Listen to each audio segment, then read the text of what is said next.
人的一生，身边的人总是会一个接一个的离开，新人新人，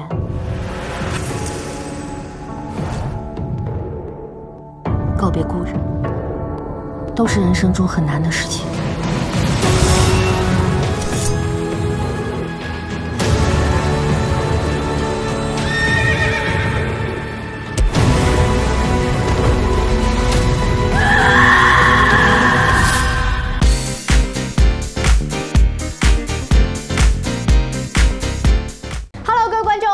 娱乐有意思，我是吃瓜看戏不嫌累的陈慈。这个礼拜呢，我们要来介绍的这部电视剧啊，才刚上档而已。可是呢，才上档第一天，在单一的串流平台上就达到了破亿的观看量。而且不止如此哦，在3大的串流平台，包括爱奇艺啊，或是 VTV、腾讯视频啊，或者是台湾的这个 Line TV 上面，都可以看到它的评价真的是非常的好，而且呢，很多的讨论。那么这部剧呢，是定调在唐朝初年的时期为背景，是改编自这个知名的大陆漫画家夏达的漫画小说，叫做《长歌行》。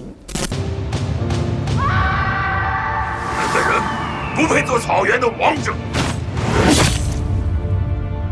我劝你还是设法给我活下去，哪怕是为了有朝一日能够杀了我。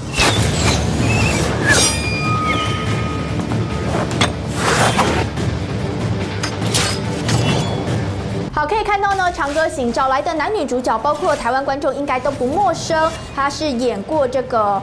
小哪吒，而且还是小童星，甚至是还演过轰动两岸三地。我个人到目前为止，我还是把他定调在所谓的神剧这样的地位啊。演过《琅琊榜》里面的可爱的小飞流，那他就是所谓人称30弟弟的吴磊。另外呢，这个女主角则是台湾观众我觉得应该也很熟悉啦，号称是新疆4大美女之一的这个迪丽热巴。那么迪丽热巴之前演过什么戏呢？包括在去年堪称是整个年度观看量是达到最高第1名的这个《三生三世枕上书》。另外啊，还有我个人对她是比较有印象的是，她之前是代替过这个 Angelababy， 是参加固定的这个跑男团的女成员之一，在里面她是相当的可爱。那么这一次呢，吴磊跟迪丽热巴的合作啊，两个人分别饰演的是一个是唐高祖长子李建成的庶女，也就是这个郡主啦，她叫做永宁郡主李长歌。另外呢，吴磊饰演的则是这个草原部落的这个大可汗的养子阿史勒的这个养子叫阿史勒准。另外呢，还有哪些配角？包括唐朝最有名的第一谏官魏征的长子魏淑玉，以及李长歌的堂妹由大陆女星赵露思所饰演的唐高祖次子李世民的小女儿永安县主。哎呀，这么胆小，到现在还会被吓到。要是以后我不在你身边，你要怎么办？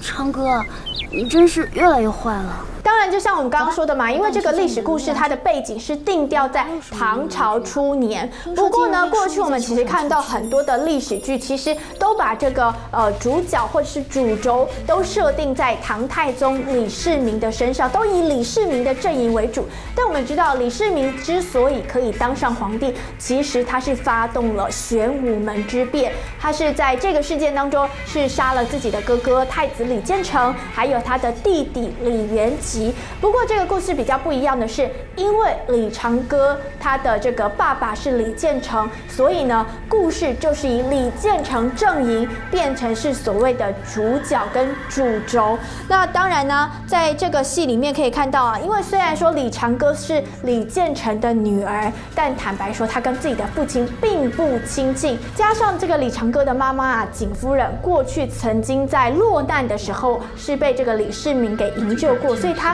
李长歌的妈妈内心是比较爱慕这个李世民的。当然，李世民对景夫人也是有情意在的，只是可惜啊，最后景夫人没有办法嫁给自己心爱的人，反而是嫁给了太子李建成。那之后呢，长歌出生之后呢，就可以发现说，他其实在剧里面的情节是他跟他的二叔李世民比较亲近的。从小不管是他的功课、练书法，或者是他武功中的精湛，其实都是他二叔一点一点手把手的教他。二叔李世民啊，甚至是对长歌的教育比对自己女儿李乐嫣的教育还要严格，还要细心，是细心呵护把她抚养长大。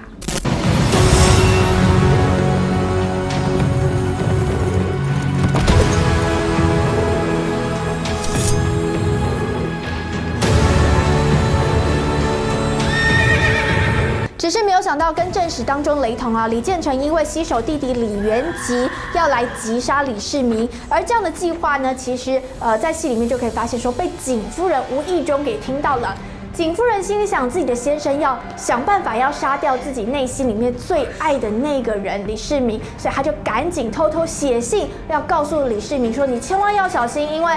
李建成打算要来伏杀你。甚至啊，景夫人还率先把女儿这个李长歌先给支出去，不要让他在太子府继续待着，以免惹祸上身。那当然呢，李世民就策划了整个玄武门之变，而当然景夫人自己也牺牲掉了生命。但是这一切呢，都被聪明的李长歌给预料到了。他觉得妈妈这一切都太不对劲了，所以他就本来被支出去，后来他又偷偷跑回家，亲眼目睹自己最爱的二叔是杀了自己的妈妈，所以他开始怀恨在心，他不断的逃亡，当然也被这个李世民他的阵营的这个谋士杜如晦呢是不断的追杀。当然，李世民心里是觉得说，长歌是我从小到大看到大的，我非常的疼爱他。他也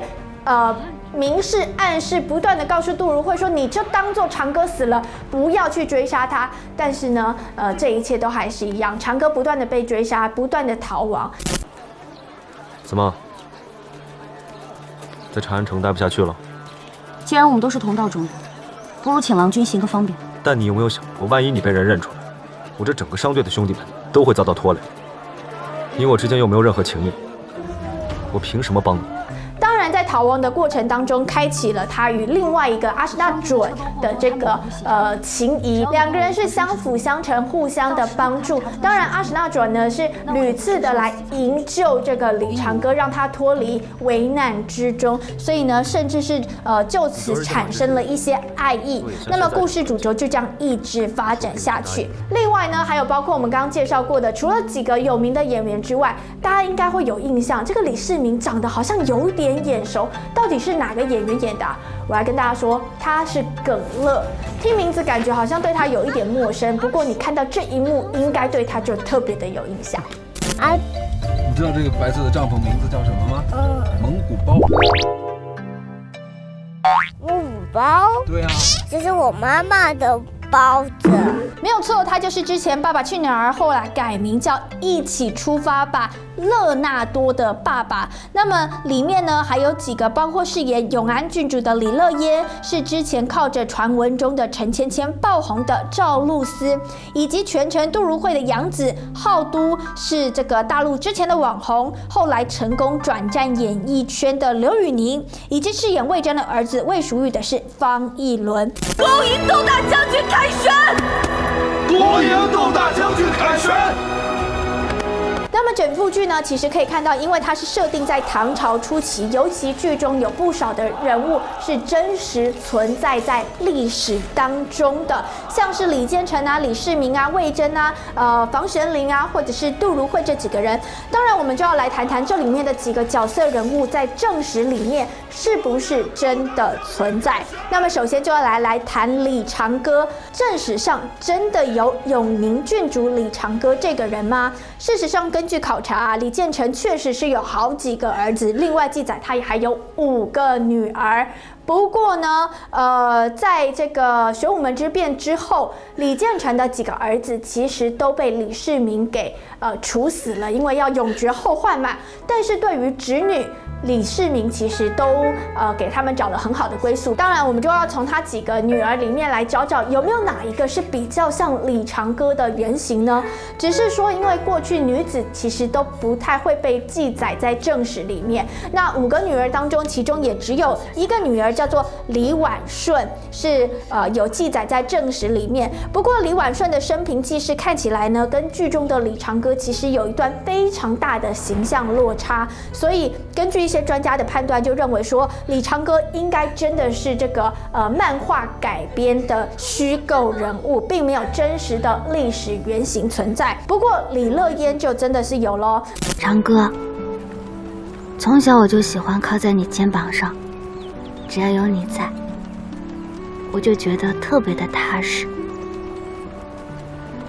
在电视剧里面啊，永安郡主李乐嫣给人的印象就是温柔柔弱的公主。那因为心里面呢，其实从小就暗恋了魏征的儿子魏淑玉，满心希望自己可以嫁给淑玉哥哥。而在正史当中，真的有永安郡主的原型吗？我告诉大家，还真的有。她呢是唐太宗李世民还有长孙皇后最小的女儿，叫做新城公主。不过历史上啊，新城公主的命运是相当的坎坷。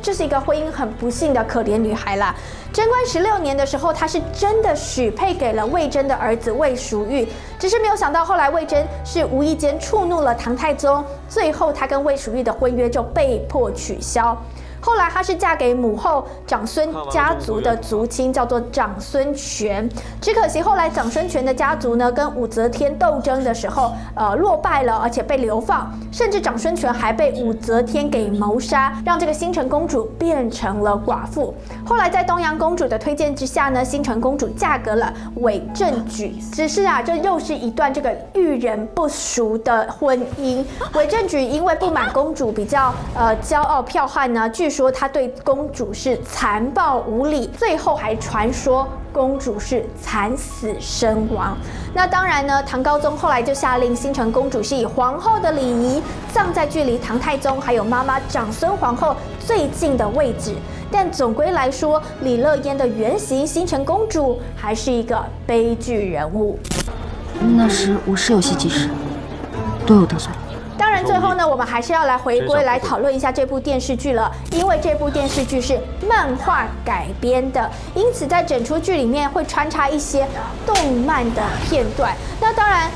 这样的目的呢，就是希望，因为原本这个《长歌行》就是因为漫画红的嘛，所以呢，在改编翻拍的时候，就是希望说可以保留一点漫画的元素在电视剧里面，但。好吧，有人喜欢，但我个人，我是说我个人啊，这是个人意识啊。我个人常常有时候看到这个漫画跳出来的时候，我会瞬间出戏，好吧？我个人没有那么喜欢这样的编排方法，但是这是我个人的意见，不是代表所有人啊。还是很多的漫画迷或者是他的观众很喜欢这样的编排方法。目前为止开播到现在，其实3个串流平台上面还是引发了很多的好感度以及讨论度。那么如果你也是迪丽热巴的粉丝的话，或者是你很喜欢小飞流吴磊的话，想要看看他长大之后到底可以单挑起什么样的大梁，饰演起什么样的角色的话，都欢迎你上线来看看这部剧《长歌行》咯。娱乐有意思，我们下次见，拜拜。想看最新影剧话题，打开 YouTube 搜寻中天娱乐频道，按赞、订阅、加分享，还要开启小铃铛，精彩新闻不漏接。